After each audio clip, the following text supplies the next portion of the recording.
my child arrived just the other day. He came to the world in the usual way, but hey, welcome to MizBehavin and MisUnderstood, a weekly podcast about starting over every day with what life gives us. Hope you enjoy. And the cat's in the cradle with the silver spoon.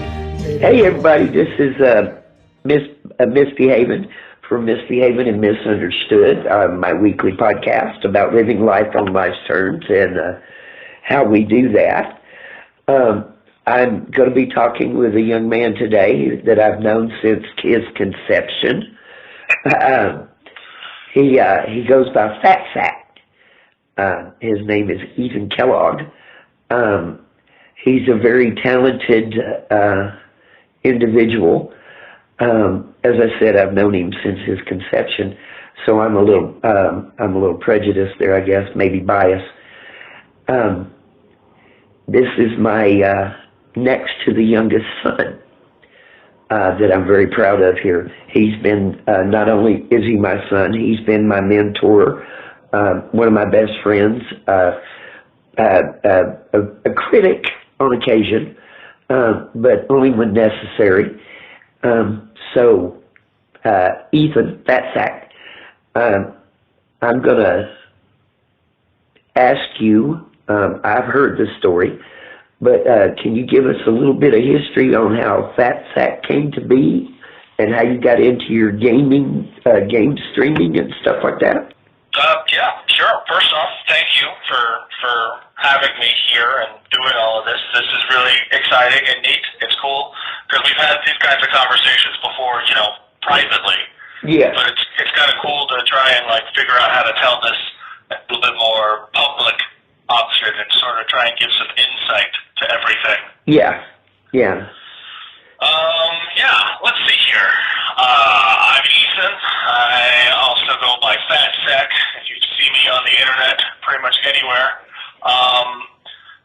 Like you said, I do video game streaming. I do a little bit of design work, website stuff, graphic design. I like to think of myself as like a jack of all trades. I'm pretty much garbage at everything. Yeah. But I can do a little bit of everything. He's just like his mother, a chip off the old block.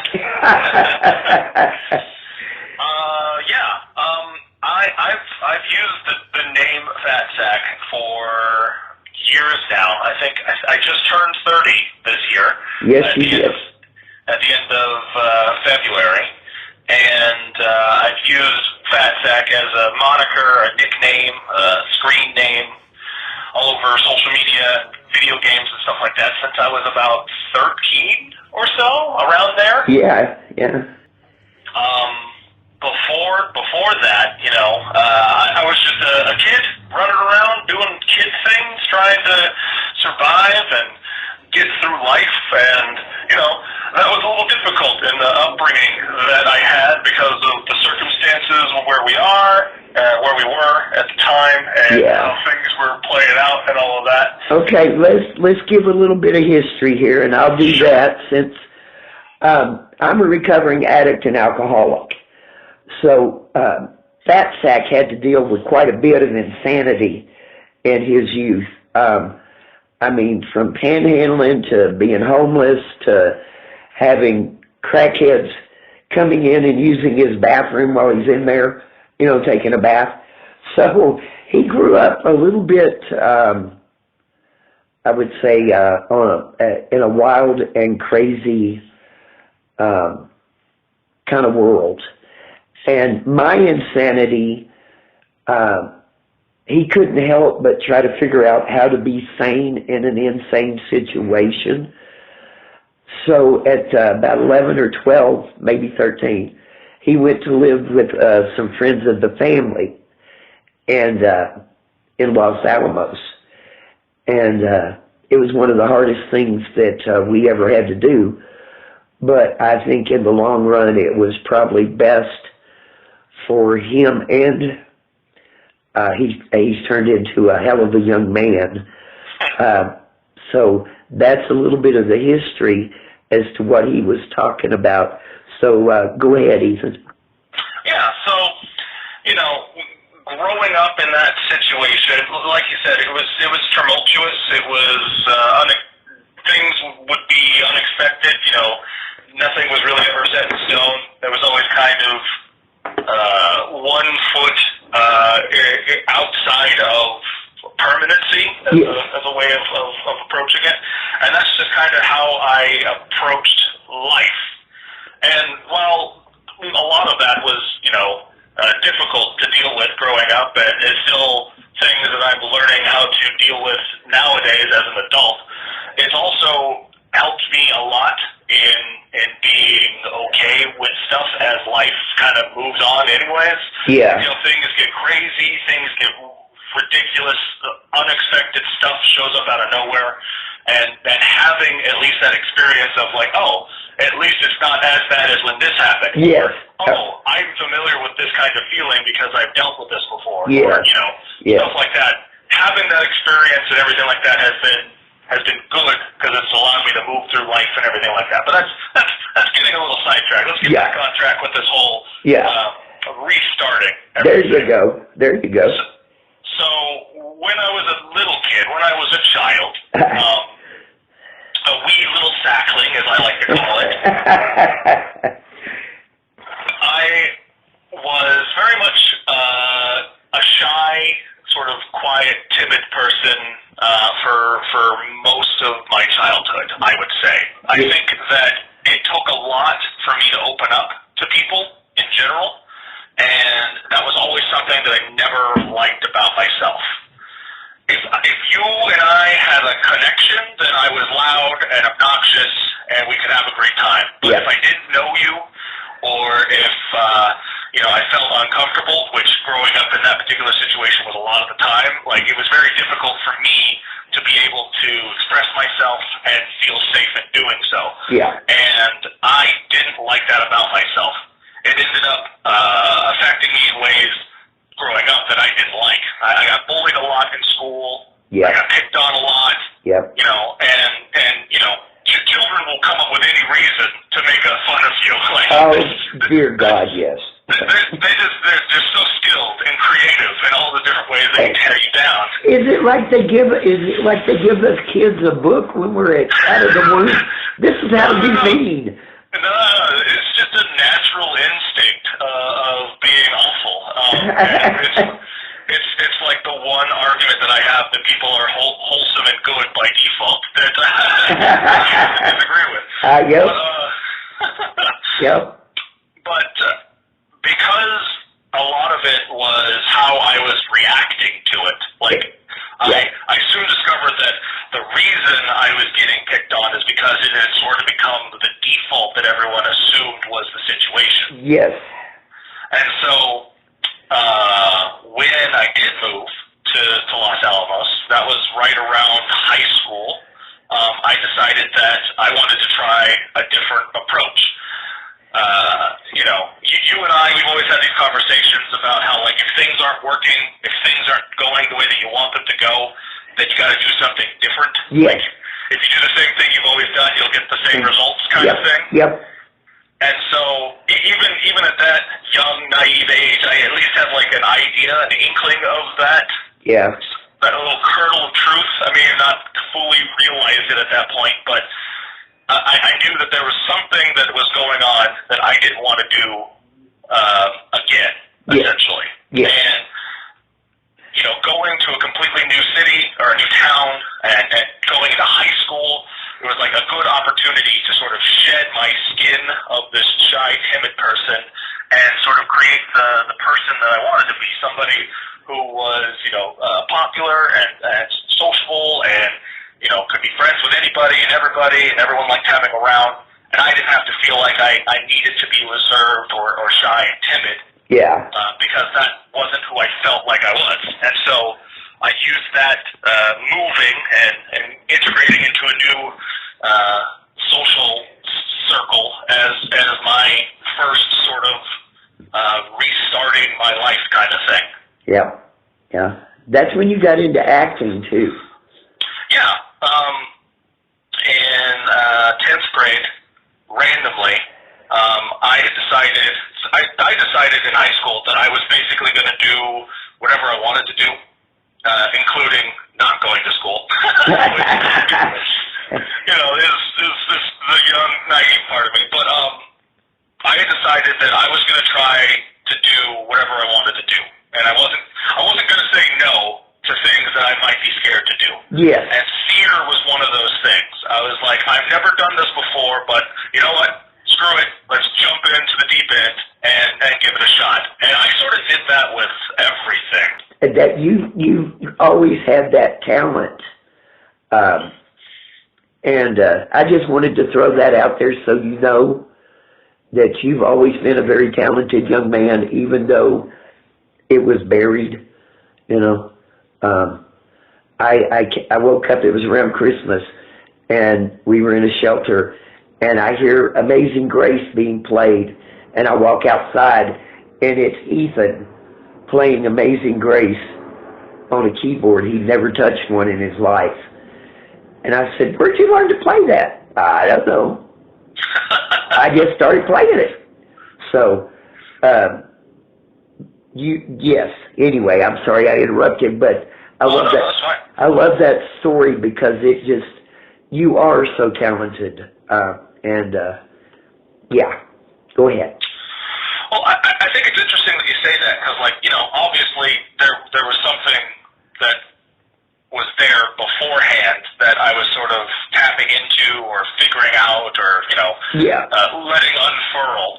And I feel like this whole idea of like restarting your life or just starting again and all of this kind of stuff, it's sort of the same kind of idea. Yeah. You're sort of taking, you know, all of those things that you want about yourself or that you need that have been buried that you may not even realize are there, and try to bring it back up to the surface and go again, kind of thing. Yeah. I very much enjoyed doing theater in high school. It was an amazing experience because I've always been sort of like the attention hog. I really liked having that spotlight in social interactions kind of put onto me. Yeah. That's why I'm loud and obnoxious, because that gets your attention, and I need that attention. And theater was a good way of doing it in a way that wasn't obnoxious, and I actually got praise for it. People would, compliment me on performance I gave, or whatever piece we did spoke to them, and all this kind of stuff like that. And so that was cool, and I really enjoyed that. And I essentially used the skills that I sort of learned and developed for theater stuff to apply to how I wanted to present myself just in life. Yeah. Moving over and starting high school, like that's when I started this whole Fatsack persona that I was kind of going for. At the time I was living with friends, and one of them was sort of like a father figure, mentor person who was like the ultimate cool in my book, like super witty, super funny, always was like the smartest, quick, sharp-witted person in the room. Yeah. And I always looked up to that. I wanted to be that person, and I wanted to be better than that. Yeah. And so that's sort of what I went for, and I surrounded myself with those kinds of people, and then I went out into the wild. So like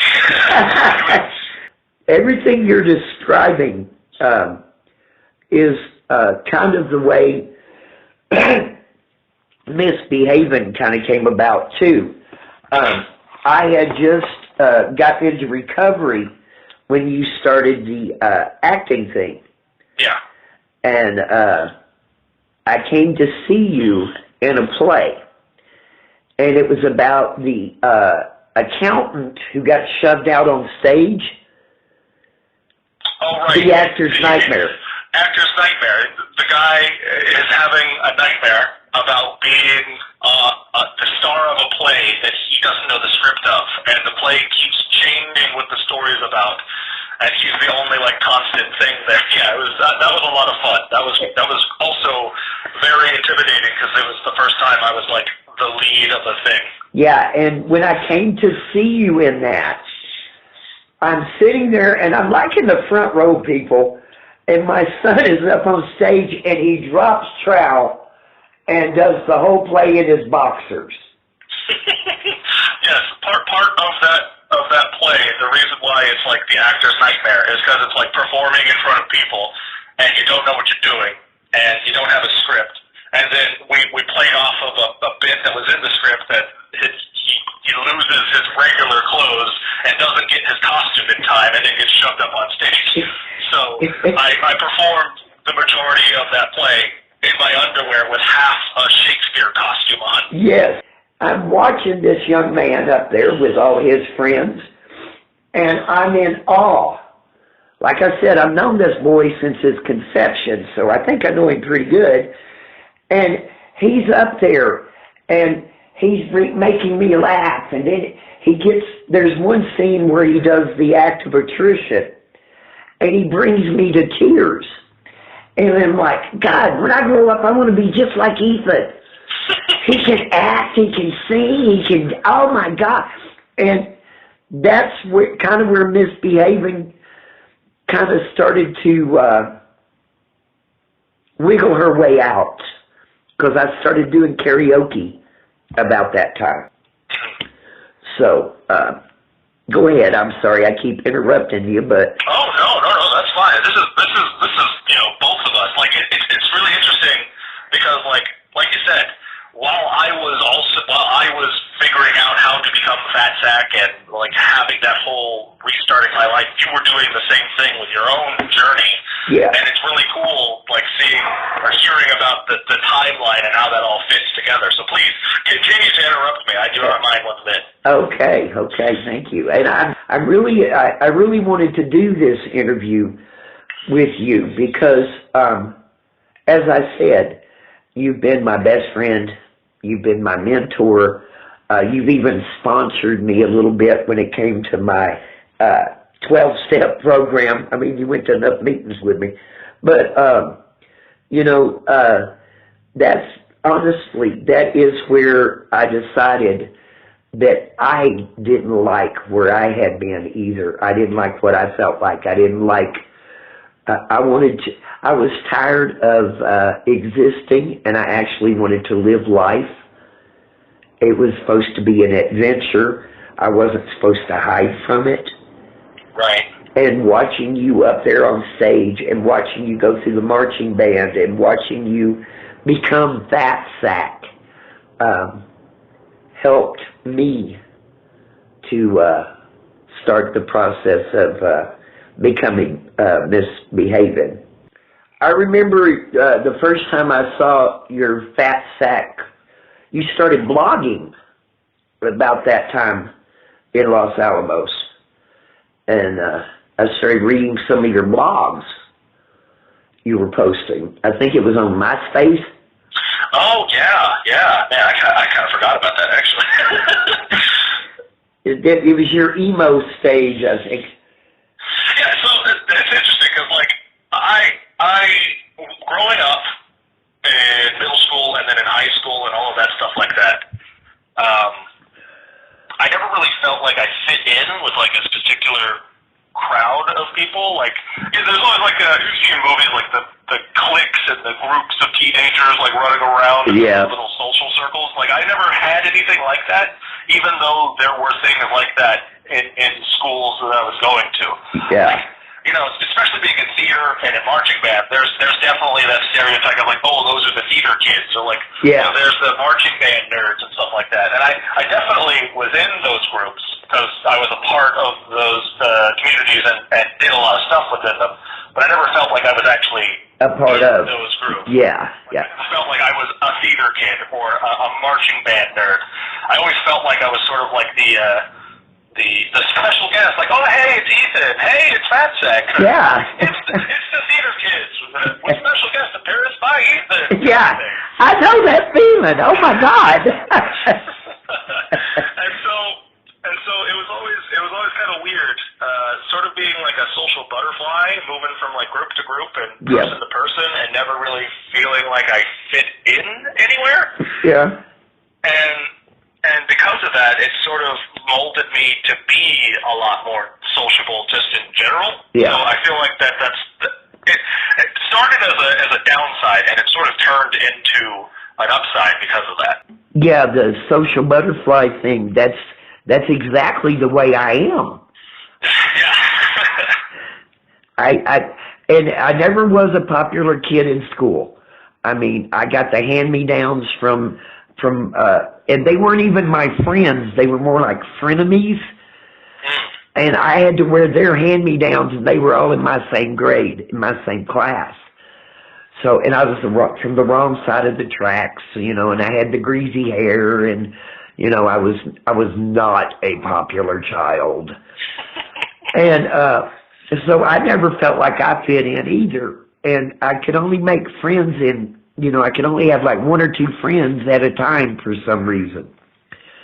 But as I've sobered up, I've noticed that I get along with more people and I can fit in more, but I still don't, I'm still not, I don't know.